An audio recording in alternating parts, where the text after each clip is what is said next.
Olá pessoal, nessa aula de hoje vamos dar uma revisão nos conceitos de sistemas e seus princípios, observando o aspecto do pensamento sistêmico, porque o conceito de sistemas está por trás de tudo que nós vamos fazer. Vamos começar colocando uma questão. Olhando para esse inseto que está na figura, aparentemente uma abelha, poderíamos perguntar, essa abelha seria um sistema? Como responder essa pergunta? Bom, aparentemente cada um de vocês deveria responder que sim, é um sistema. E normalmente a gente consegue dar essa resposta com alguma convicção. Em parte porque a gente percebe ali o fato de destacá-la como uma abelha já indica um todo, já identifica algo que pode ser visto como um todo.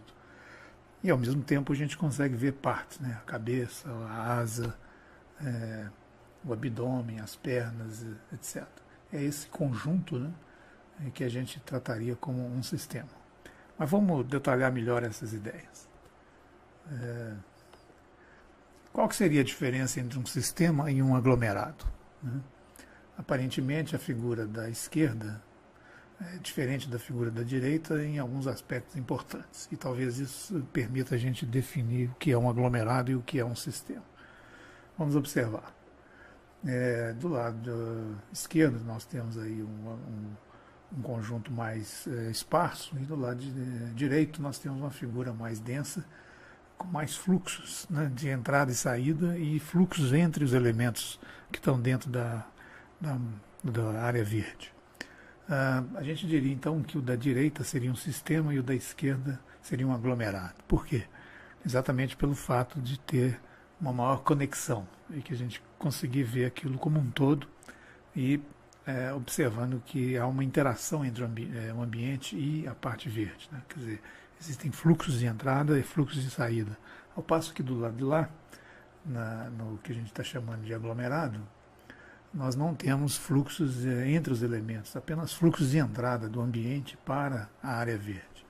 Portanto, essa diferença é uma diferença interessante que leva ao conceito de sistemas de uma maneira clara. Quer dizer, o que caracteriza um sistema e diferencia de um aglomerado é exatamente a capacidade da gente conseguir ver aquilo como um conjunto. Bom, os dois a gente consegue, mas existem outras características importantes. Por exemplo, o fato de ter partes, né? Os dois também tinham partes. No entanto, só o segundo, mais à direita, que a gente caracterizou como sistema, a gente consegue ver interação entre partes. Isso é um aspecto importante dos sistemas. Outro aspecto é o todo. A gente consegue ver o todo como algo mais característico, né? Quer dizer, o fato de haver interação entre as partes caracteriza um todo reconhecível do ambiente, né? E outro aspecto importante é que, aparentemente, as partes teriam que ter funções, né? Funções específicas que vão concorrer para formar o todo, né? A gente poderia, talvez, incluir também um objetivo, embora nos dois exemplos a gente não tenha o objetivo. Incluir o objetivo é um fator complicador, porque isso dificulta entender, por exemplo, sistemas naturais. Por exemplo, a própria abelha, qual que seria o objetivo da abelha, né? Ou o sistema solar, qual que seria o objetivo do sistema solar. De modo que uma definição razoável para sistema seria essa, que define o sistema como um conjunto de objetos. E também um relacionamento entre esses objetos e, eventualmente, entre os atributos desses objetos, né? Esses objetos estão relacionados entre si e o ambiente, né? E de forma que constituem um todo. Essa característica do todo é extremamente importante para qualificar o sistema, né? E o relacionamento entre os objetos ou os atributos entre os objetos, né? Vamos dar uma olhada para essa figura. Aparentemente trata-se de um aglomerado, porque assim, numa primeira visão, a gente não consegue perceber nenhuma conexão entre essas figuras. Na verdade, são três ângulos e três figuras que a gente poderia chamar de Pac-Man, daquele jogo do videogame.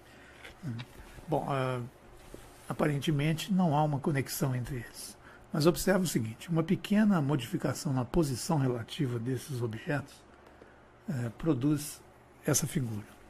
São os mesmos três ângulos e os três Pac-Mans, mas, no entanto, agora a gente consegue perceber algo novo. um triângulo de bordas pretas, um triângulo branco, né? E eventualmente uma figura de uma estrela, né? De 6 pontas. Né?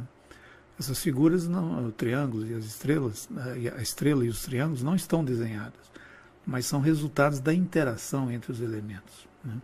É a interação que causa a presença desse novo elemento.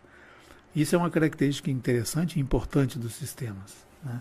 Que é o princípio da sinergia. A sinergia pode ser definida como sendo um princípio de que o todo é maior do que a soma das partes. Isso é, se você somar as partes, você obtém algo a mais, algo além, algo que emerge da interação entre os elementos. Uma outra maneira de dizer isso é dizer 2 mais 2 igual a 5. Isso é, se você soma 2 mais 2, você esperaria encontrar 4 e, na verdade, encontra 5. Né? Essa é a característica da sinergia, quer dizer, os sistemas conseguem produzir algo mais além, né? Algo que emerge da interação dos elementos individuais.